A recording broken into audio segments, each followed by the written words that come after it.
Hello everyone, we are discussing the fourth chapter of biology of 9th class, that is why do we fall ill. In the previous video we had discussed about the types of diseases and now we will talk about the treatment of diseases. Diseases can be cured by two ways. First one is general way and the other is specific ways. General ways includes few precautions.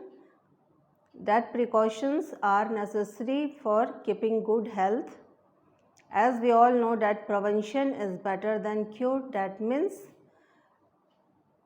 taking precautions for good health is important rather than taking unnecessary medicines. So let's get started. We are discussing treatment of diseases. Diseases can be cured by two ways. First one is general ways, other is specific ways. So general ways is the combination of few precautions that we should follow to keep us healthy. Now let us discuss what are the different precautions. So first is we should keep our surrounding clean. We should keep our surrounding clean by clearing garbage, by clearing drains, by covering drains and by removing stagnant water, as stagnant water is the house for mosquitoes breeding and mosquitoes are the carrier for different diseases like malaria, dengue fever and chikungunya. So we should keep our surrounding clean. Next is personal hygiene and proper sanitation is important for good health. Third one is balanced diet and regular exercise is important for good health. What is balanced diet? The diet that contains all the components of food in a proper manner and quantity are called balanced diet. Next is we should breathe fresh air to keep us healthy. Next, we should consume non-contaminated food and water. Next, health education is also important for good health. By health education, we can increase the awareness among people about different type of diseases and their cure and personal hygiene, about personal hygiene, proper sanitation, about balanced diet and so on. Next is our economic condition should be better for good health. Everyone should get balanced and healthy food. Second, general ways to cure diseases is we should keep our immune system stronger. We should keep our immune system stronger by consuming balanced and healthy diet. Whenever any pathogens or microbes attacks in our body, our immune system activates and fights against those pathogen or microbes. So we should keep our immune system stronger by consuming healthy, fresh and balanced diet. We should avoid junk foods. ठीक है, तो आज हम लोग discuss कर रहे हैं treatment of diseases cure की जाती हैं दो तरीके से, जनरल वेज भी हैं, स्पेसिफिक वेज भी हैं। जनरल वेज वो तरीके हैं, वो प्रिकॉशन है जो जिनका कि हम पालन करके अपने को स्वस्थ रख सकते हैं, और स्पेसिफिक वेज वो तरीके हैं जो कि डिसीज़ डायग्नोसिस के बाद से मेडिसिन के थ्रू ठीक हो सकती हैं। ठीक है, तो हम देख लेते हैं कि क्या क्या प्रिकॉशन हमें ध्यान में रखना है। सबसे पहला, हमें अपने सराउंडिंग को क्लीन रखना है। दूसरा, पर्सनल हाइजीन, खुद की सफाई, अपने आसपास वेस्ट मटेरियल को नहीं इकट्ठा होने देना है। हमें बैलेंस डाइट लेना है, डैट मीन्स संतुलित आहार लेना है, पोषक तत्वों से भरा हुआ। फ्रेश एयर हमें ब्रीथ करना चाहिए। फ्रेश और नॉन कंटामिनेटेड स्वच्छ फूड और वाटर कंज्यूम करना चाहिए। हेल्थ एजुकेशन भी ज़रूरी है स्वस्थ रहने के लिए। हेल्थ एजुकेशन के थ्रू हम लोगों में अवेयरनेस फैला सकते हैं, उन्हें बता सकते हैं कि साफ़ सफाई से हम किन किन बीमारियों से बच सकते हैं। हमें अपने वातावरण को साफ़ रखना चाहिए, खुद को साफ़ रखना चाहिए, बैलेंस डाइट लेना चाहिए, एक्सरसाइज करना चाहिए। तो इस तरह हम उनमें अवेयरनेस बढ़ा सकते हैं स्वस्थ रहने के लिए हेल्थ एजुकेशन के थ्रू। नेक्स्ट है इकोनॉमिक कंडीशन बेटर होनी चाहिए, सभी को पोषक तत्वों से भरा हुआ बैलेंस डाइट और हेल्दी डाइट मिलना चाहिए। नेक्स्ट जनरल वे है कि इम्यून सिस्टम को स्ट्रॉन्ग रखें। हम सभी की इम्यूनिटी प्रतिरोधक क्षमता जो है वो स्ट्रॉन्ग होनी चाहिए, क्योंकि जब भी कोई डिसीज़ कॉज करने वाले जब जर्म्स हमारे बॉडी के अंदर एंटर होते हैं तो हमारी बॉडी का जो इम्यून सिस्टम है वो एक्टिवेट हो जाता है और फाइट करता है अगेंस्ट उन पैथोजन से। सो हमारी इम्यूनिटी जो है स्ट्रॉन्ग होनी चाहिए। So moving ahead we have specific ways to cure diseases. So let us see what is first way.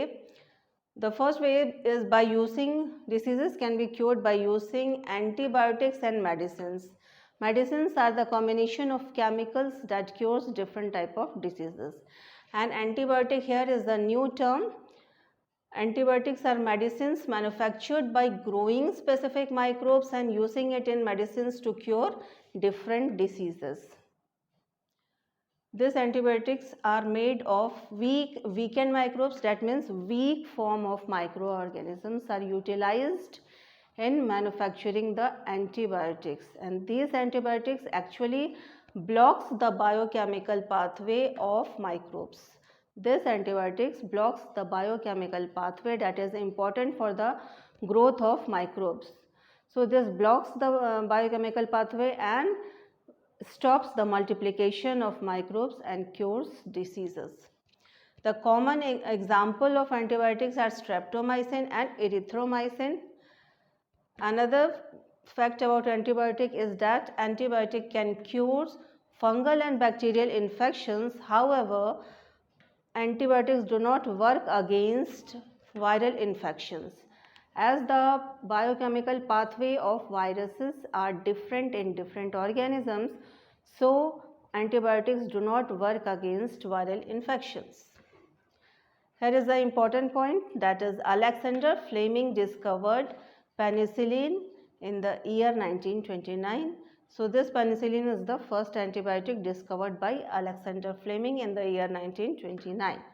Now let us see the second specific way, that is by the use of vaccines and immunization we can cure diseases. Now what is vaccines? These vaccines are introduced into a healthy person to prevent infection in the future. These vaccines produced immunity to the body against microbes, and these vaccines are also made from weak form of microorganisms. Edward Jenner, important point here is Edward Jenner in the year 1798 discovered first vaccine for the disease smallpox. An example of vaccines are BCG, that is used to prevent tuberculosis, that is bacterial infection, DPT, that is the combination of diphtheria, whooping cough and tetanus. These are also bacterial infections that are prevented by the use of DPT. Covaxin and Covishield are vaccines to prevent the most fatal disease COVID-19. And different viral vaccines are also available to prevent measles, mumps, chickenpox, smallpox, hepatitis A and B, rabies, polio and so on. Now what is immunization? Immunization is the process of development of immunity and body resistant against microbes with the help of vaccine. So this is called immunization. ठीक है, तो देख लेते हैं specific way क्या क्या हैं बीमारियों को क्योर करने के लिए। पहला है एंटीबायोटिक्स और मेडिसिन की मदद से हम बीमारी को क्योर कर सकते हैं। तो मेडिसिन क्या हैं? वो केमिकल से बना हुआ होता है और कई सारी बीमारियों को क्योर करता है। अब आते हैं एंटीबायोटिक्स क्या है। एंटीबायोटिक्स भी मेडिसिन ही हैं, लेकिन ये माइक्रो और weak form of micro organism से बनी होती हैं, जो कि बॉडी के अंदर जाकर माइक्रोब्स का जो ग्रोथ करने का जो बायोकेमिकल पाथवे है उसको ही ब्लॉक कर देती हैं, जिससे वो मल्टीप्लिकेशन कर ही नहीं सकता है, संख्या में और बढ़ ही नहीं सकता है और वहीं पर उसका ग्रोथ चेकआउट हो जाता है और डिसीज़ क्योर हो जाता है। ठीक है, तो एंटीबायोटिक्स जो हैं weak form of micro organism से बनी होती हैं, ब्लॉक कर देती हैं बायोकेमिकल पाथवे को। कॉमन एग्जांपल स्ट्रेप्टोमाइसिन, एरिथ्रोमाइसिन हैं और ये क्योर करती हैं फंगल और बैक्टीरियल इन्फेक्शन को, वायरल इन्फेक्शन को नहीं ठीक कर पाती हैं। एंटीबायोटिक्स क्यों? क्योंकि जो वायरसेस हैं उनका जो बायोकेमिकल पाथवे है वो डिफरेंट होता है दूसरे ऑर्गेनिजम्स में। हर ऑर्गेनिज्म में उनका बायोकेमिकल पाथवे डिफरेंट होता है, इसलिए antibiotics do not work against viral infections. Alexander Fleming scientist ने सबसे पहले एंटीबायोटिक पेनिसिलिन को डिस्कवर किया था 1929 में। अब आ जाते हैं सेकेंड स्पेसिफिक वे, जो कि हैं वैक्सीन्स और इम्यूनाइजेशन। अब वैक्सीन किसे कहते हैं? वैक्सीन्स जो है इंट्रोड्यूस किया जाता है हेल्दी बॉडी में ताकि हम इन्फेक्शन से बच सकें। फ्यूचर में जब माइक्रोब्स और पैथोजेंस हमारे बॉडी पर अटैक करें तो हमारा बॉडी जो है उनके अगेंस्ट एंटीबॉडीज़ प्रोड्यूस करने लगे और फाइट करके उन सभी माइक्रोब्स को ख़त्म कर दे, उनको बढ़ने ही ना दें। ठीक है, तो वैक्सीन्स जो हैं वो फ्यूचर पर्पस में डिसीज़ के प्रिवेंशन के लिए यूज़ की जाती हैं, बॉडी की इम्यूनिटी बढ़ाती हैं और ये भी बनी होती हैं weak form of micro organism से। अब एडवर्ड जेनर हैं जो कि सबसे पहले 1798 में सबसे पहले वैक्सीन का उन्होंने डिस्कवरी किया है और बीमारी था स्मॉल पॉक्स के लिए फर्स्ट वैक्सीन डिस्कवर किया था एडवर्ड जेनर ने। और ये सारे एग्जाम्पल्स हो गए वैक्सीन्स के जो कि प्रिवेंट करता है डिसीजेस को। ठीक है, तो अब एक बात मैं बताना चाहूँगी कि एंटीबायोटिक्स में don't get confuse with antibiotics and vaccines. इन दोनों में कंफ्यूज़न नहीं होनी चाहिए। क्यों? क्योंकि एंटीबायोटिक्स और वैक्सीन दोनों अलग अलग चीज़ें हैं। इनमें दो सिमिलैरिटी ये है कि ये दोनों डिसीज़ को क्योर करने के लिए बनी हैं, और एक और ख़ास बात ये है कि ये weak form of micro organism से दोनों ही बीमारी को क्योर करने के लिए बनी हैं और weak form of micro organism के ही यूज़ से दोनों बनी हैं, लेकिन दोनों के में डिफरेंस उनके मैकेनिज़्म का है। ठीक है, एंटीबायोटिक्स मेडिसिन हैं जो तब दी जाती हैं जब किसी पेशेंट को वो डिसीज़ हो चुकी है, तब उस डिसीज़ को क्योर करने के लिए एंटीबायोटिक्स दिया जाता है, जबकि वैक्सीन जो है वो प्रिवेंट करता है, फ्यूचर में इन्फेक्शन होने से रोकता है। हेल्दी बॉडी में वैक्सीन्स पहले से ही इंट्रोड्यूस कर दिया जाता है सो डैट कि इन फ्यूचर उन्हें वो बीमारी हो ही ना, और अगर बाई चांस वो माइक्रोब्स अटैक करते भी हैं तो बॉडी जो है एक्टिवेट हो जाए, इम्यून सिस्टम है एक्टिवेट हो जाए और उससे ढेर सारे एंटीबॉडीज़ प्रोड्यूस हो जाए और उन माइक्रोब्स की ग्रोथ को वहीं ख़त्म कर दें। तो ये this is all about the treatment of diseases, and in the next episode we will talk about the in-text questions.